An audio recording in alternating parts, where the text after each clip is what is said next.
अस्सलामुअलैकुम। Cost accounting BCom part 2, chapter का नाम है मटेरियल, टॉपिक का नाम है इकोनॉमिक ऑर्डर क्वांटिटी। आज हम क्वेश्चन नंबर 23 डिस्कस करेंगे जो पेज नंबर 394 के ऊपर मौजूद है सुहेल अफजल की बुक पे। इस क्वेश्चन के अंदर 4 रिक्वायरमेंट है उसकी जो हमने आज डिटेल में डिस्कस करनी है। क्वेश्चन की कुछ चीज़ें मैंने व्हाइट बोर्ड पर लिखनी है ताकि टाइम बच जाए हमारा। क्वेश्चन 23 में वो कहता है कि Mansoor machinery works estimates its annual requirement of certain type of ball bearing, ये यूनिट का नाम है ball bearing, in 20,000 units. Annual requirement आपकी 20,000 यूनिट्स हो गई। उसके बेटे वो कहता है कि आपके पास जो इन्वेंट्री कैरिंग कॉस्ट है वो 8% है, मैंने कैरिंग कॉस्ट लिख ली 8%। ऑर्डरिंग कॉस्ट इज ₹50 पर ऑर्डर, ऑर्डरिंग कॉस्ट ₹50 पर ऑर्डर है। और फिर वो कहता है purchase price of this type of ball bearing is ₹100 per unit, तो पर यूनिट कॉस्ट ₹100 आप किया। 4 रिक्वायरमेंट इस क्वेश्चन में। पहली रिक्वायरमेंट वो कहता है कि इकोनॉमिक ऑर्डर क्वांटिटी कैलकुलेट करें, तो उसकी पहली रिक्वायरमेंट को फुलफिल करते हैं, फिर आगे मूव करते हैं। इकोनॉमिक ऑर्डर क्वांटिटी का फार्मूला मैंने यहाँ लिख लिया जो हम पहले भी पढ़ चुके हैं, 2AR multiply by ordering cost divided by carrying cost plus interest. अब यहाँ पर कैरिंग कॉस्ट 8% है, तो उसको पहले कन्वर्ट करना है रुपीस में, तो पर यूनिट कॉस्ट है 100, इसका 8% ले लें तो कैरिंग कॉस्ट आप क्या लीजिए। अब यहाँ पर वैल्यूज रिप्लेस करेंगे तो 2 मल्टीप्लाई बाय एनुअल रिक्वायरमेंट आपकी 20,000, ऑर्डरिंग कॉस्ट आपकी 50, carrying cost 8, interest not given in the question 0। अब इन वैल्यूज को आप आपस में मल्टीप्लाई कर लेंगे तो इकोनॉमिक ऑर्डर क्वांटिटी आप कैलकुलेट कर सकते हैं। 2 मल्टीप्लाई बाय 20,000 मल्टीप्लाई बाय 50, ये बन जाएगा तकरीबन 20 लाख के राउंड अबाउट, डिवाइडेड बाय 8। अब इसको 8 पर डिवाइड कर लें तो ये अमाउंट आ जाएगी 25,000। इसका स्क्वायर रूट लें तो इकोनॉमिक ऑर्डर क्वांटिटी बेटे आपकी आएगी 500 यूनिट्स। यानी आपने जब भी ऑर्डर प्लेस करना है 500 यूनिट का ऑर्डर प्लेस करना है। मैं पहले बता चुका, फिर बता रहा हूं, अगर आप 500 यूनिट से ज्यादा का ऑर्डर प्लेस करेंगे इस क्वेश्चन में फिर भी कॉस्ट पड़ेगी, 500 से कम यूनिट का ऑर्डर प्लेस करेंगे फिर भी कॉस्ट पड़ेगी। तो 500 का प्लेस करेंगे तो कॉस्ट आपकी स्टेबल रहेगी, मिनिमम कॉस्ट होगी। इकोनॉमिक ऑर्डर क्वांटिटी का मकसद ही है। रिक्वायरमेंट नंबर 2 कहता है नंबर ऑफ ऑर्डर निकालें जी, तो नंबर ऑफ ऑर्डर्स का formula annual requirement divided by order size. Annual requirement आपकी 20,000, ऑर्डर साइज आपने इकोनॉमिक ऑर्डर क्वांटिटी में कैलकुलेट किया 500, इसे 500 पे डिवाइड करें तो नंबर ऑफ ऑर्डर्स आ जाएंगे जो आपने एक साल में प्लेस करने हैं। तो 20,000 डिवाइडेड बाय 500, 40 ऑर्डर आप प्लेस करेंगे एक साल में। ये सेकंड रिक्वायरमेंट पिछले क्वेश्चन में भी कर चुके हैं, मुश्किल नहीं है। तीसरी बात कहता about how fun will be placed, कितने अरसे के बाद आप एक ऑर्डर प्लेस करेंगे, यानी फ्रीक्वेंसी ऑफ ऑर्डर पूछ रहा है। मैंने वैसे लिखा अबाउट हाउ फन है, लेकिन वो फ्रीक्वेंसी ऑफ ऑर्डर है, मैं पिछले लेक्चर में बता चुका। Formula number of days in a year divided by number of orders, तो number of days in a year 365, number of orders आपने कैलकुलेट किए हैं 40, डिवाइड कर लें आपका आंसर आ जाएगा 365 डिवाइड बाय 40 अप्रॉक्सीमेटली 9 डेज। हर 9 दिन के बाद आपको एक ऑर्डर प्लेस करना पड़ेगा। ये आपकी 3 रिक्वायरमेंट पिछले क्वेश्चन में भी थी, कोई नई चीज नहीं है, लेकिन अब चौथी रिक्वायरमेंट नई चीज है। मैंने आपको इकोनॉमिक ऑर्डर क्वांटिटी का ये बताया, इस सवाल में भी समझाया, लास्ट लेक्चर में भी ये समझाया था कि इकोनॉमिक ऑर्डर क्वांटिटी का मतलब है कि अगर आप इतने यूनिट का ऑर्डर देंगे तो आपकी कॉस्ट मिनिमम होगी, इससे ज्यादा का ऑर्डर देंगे कॉस्ट बढ़ेगी, इससे कम का ऑर्डर देंगे कॉस्ट बढ़ेगी। चौथी रिक्वायरमेंट में कहता है प्रूव करें कि आप सच कह रहे हैं, वाकई ऐसा होता है कि इकोनॉमिक ऑर्डर क्वांटिटी में कॉस्ट कम होती है, प्रूव करके दिखाएं। उसने लिखा है prove of correctness of your answer from 1, जो रिक्वायरमेंट नंबर 1 में इकोनॉमिक ऑर्डर क्वांटिटी निकाली है, कहता है इसकी करेक्टनेस को प्रूव करें in the form of table, table की फॉर्म में। तो मैंने आपके सामने टेबल ड्रॉ किया है, सबसे पहले आप इसमें लिखेंगे एनुअल रिक्वायरमेंट। अब देखिए प्रूफ करने के लिए मैंने कहा कम यूनिट का ऑर्डर देंगे फिर भी कॉस्ट बढ़ेगी, ज्यादा का ऑर्डर देंगे फिर भी कॉस्ट बढ़ेगी। तो बेटे प्रूफ करने के लिए आपको एक ऑर्डर साइज लेना है इससे कम यूनिट का और एक लेना है इससे ज्यादा यूनिट का। तो मैं 3 मरतबा यहाँ पर एनुअल रिक्वायरमेंट लिखूंगा 20,000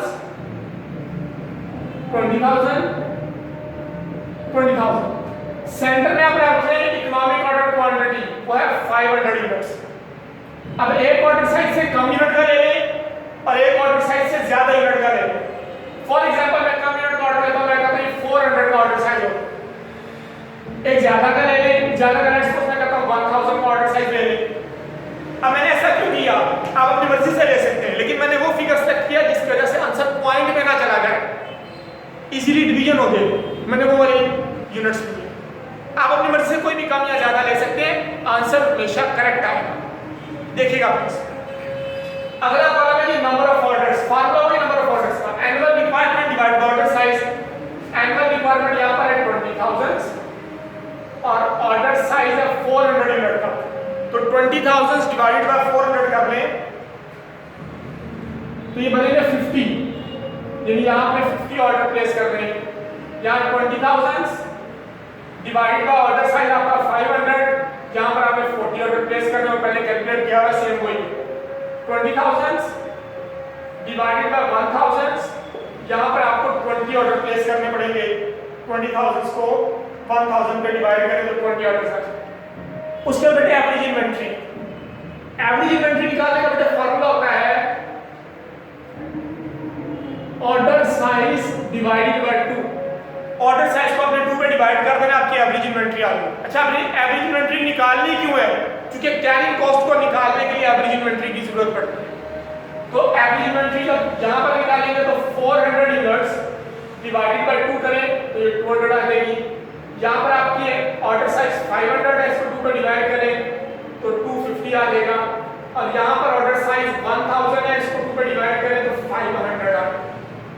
ये आपकी एवरेज इन्वेंट्री कैलकुलेट हो। अब आप निकालिए टोटल ऑर्डरिंग कॉस्ट। अब ये जो ऑर्डरिंग कॉस्ट दी है क्वेश्चन में ₹50, ये पर ऑर्डर है, एक ऑर्डर की कॉस्ट, एक ऑर्डर की 50 रुपए। तो टोटल नंबर ऑफ ऑर्डर जहां कितने 50, तो 50 को मल्टीप्लाई करना, यानी आपकी जो टोटल ऑर्डरिंग कॉस्ट का फार्मूला होगा वो होगा number of orders multiply by पर ऑर्डर कॉस्ट। तो जो आप एक ऑर्डर की कॉस्ट है उसको नंबर ऑफ ऑर्डर से मल्टीप्लाई कर लें। अब यहां नंबर ऑफ ऑर्डर बन गया 50 मल्टीप्लाई बाय पर ऑर्डर कॉस्ट भी 50, तो 50 मल्टीप्लाई बाय 50 करेंगे तो ये आपका 2500 रुपए की कॉस्ट आ जाएगी। Total ordering cost 50 order place करने की टोटल ऑर्डरिंग कॉस्ट 2500। यहां पर आ जाए number of orders 40 multiply by 50, तो 40 मल्टीप्लाई बाय 50 करेंगे तो 2000 आएगी। और यहां पर 20 ऑर्डर्स है, मल्टीप्लाई बाय 50 करेंगे तो 20 मल्टीप्लाई बाय 50 1000 कॉस्ट आ जाएगी ऑर्डरिंग। उसके बेटे कैरिंग कॉस्ट, तो कैरिंग कॉस्ट का फार्मूला होगा average inventory multiply by carrying cost. Average inventory आपने यहां कैलकुलेट की हुई है और कैरिंग कॉस्ट आपके पास ₹8 है जो 8% थी आपकी। अच्छा, अगर सवाल में इंटरेस्ट दिया होता तो यहां पर आपने मल्टीप्लाई करना था कैरिंग कॉस्ट प्लस इंटरेस्ट करके, यानी इंटरेस्ट और कैरिंग कॉस्ट की टोटल अमाउंट जो आगे मल्टीप्लिकेशन होगी। अब कैरिंग कॉस्ट के लिए एवरेज इन्वेंट्री यहां पर 200 मल्टीप्लाई बाय कैरिंग कॉस्ट 8, ये 1600 आपकी आ जाएगी कैरिंग कॉस्ट। यहां पर एवरेज इन्वेंट्री 250 मल्टीप्लाई बाय 8, तो 250 मल्टीप्लाई बाय 8 करेंगे तो 2000। यहां पर आपकी एवरेज इन्वेंट्री बेटे 500 मल्टीप्लाई बाय 8 करेंगे तो मेरा ख्याल 4000 रुपए आपकी एवरेज इन्वेंट्री बनेगी। ये आपकी कैरिंग कॉस्ट बनेगी, ये कैरिंग कॉस्ट है। अब निकालिए टोटल कॉस्ट। बेटे टोटल कॉस्ट कैसे निकलेगी? Total ordering cost plus total carrying cost. ये टोटल ऑर्डरिंग कॉस्ट और टोटल कैरिंग कॉस्ट को जमा कर लें। अब यहां टोटल ऑर्डरिंग कॉस्ट है 2500 जमा टोटल कैरिंग कॉस्ट है 1600, तो टोटल कॉस्ट आपकी बनेगी, इनको अगर आप जमा करें तो 4100 रुपीस। फिर यहां पर total ordering cost 2000, total carrying cost भी 2000, तो प्लस कर लें तो कॉस्ट बनेगी 4000। यहां total ordering cost 1000, carrying cost 4000, तो टोटल कॉस्ट बेटे आपकी बनेगी 5000। ले बेटे आपका आंसर प्रूव होने जा रहा है, आंसर आपका तकरीबन प्रूव हो गया। देख लें यहां टोटल कॉस्ट है 4100, यहां पर टोटल कॉस्ट है 4000 और यहां टोटल कॉस्ट है 5000। तो बेटे सबसे कम कॉस्ट कौन सी है तीनों में? ये 4000। यहां पर ऑर्डर ये 500 क्या था आपका इकोनॉमिक ऑर्डर क्वांटिटी। तो बेटे ये प्रूव हो गया है कि इकोनॉमिक ऑर्डर क्वांटिटी पे कॉस्ट मिनिमम होती है। आपने से कम यूनिट का ऑर्डर साइज लेकर देखा, कॉस्ट बढ़ गई 4100 हो गई। आपने से ज्यादा यूनिट का ऑर्डर साइज लेकर देखा, कॉस्ट बढ़ गई 5000 हो गई। कम पर भी कॉस्ट बढ़ी, ज्यादा पर भी कॉस्ट बढ़ी, दोनों सूरतों में कॉस्ट ज्यादा हुई। तो ये प्रूव हो गया कि इकोनॉमिक ऑर्डर क्वांटिटी पे कॉस्ट मिनिमम होती है। एक और पॉइंट यहां पर आखिरी पॉइंट समझा रहा हूं, देखें एक पॉइंट आप बात नोट करें। इकोनॉमिक ऑर्डर क्वांटिटी पे ordering cost total 2000, carrying cost total 2000, ये बाय चांस नहीं है बेटे, याद रखें हमेशा इकोनॉमिक ऑर्डर क्वांटिटी पे जितनी ऑर्डरिंग कॉस्ट होगी उतनी ही टोटल कैरिंग कॉस्ट होगी। यानी टोटल ऑर्डरिंग कॉस्ट और total carrying cost economic order quantity के ऊपर बराबर आएगी। अगर ये बराबर नहीं आती तो समझ लें आपने गलती की है क्वेश्चन में, ये लाजमी है बराबर होगी। तो ये बराबर होगी तो आपका क्वेश्चन ठीक है। तो बेटे ये आज का आपका सेकंड क्वेश्चन है, question number 23 economic order quantity के हवाले से। नेक्स्ट में इंशाल्लाह बाकी लेक्चर्स देखेंगे। यहाँ तक प्रॉब्लम हो तो आप क्वेश्चन कर लीजिएगा कमेंट्स में। वीडियो लाजमी देखिएगा, शेयर करें, चैनल सब्सक्राइब करें। Thank you very much. अल्लाह हाफिज़, अपना ख्याल रखिए।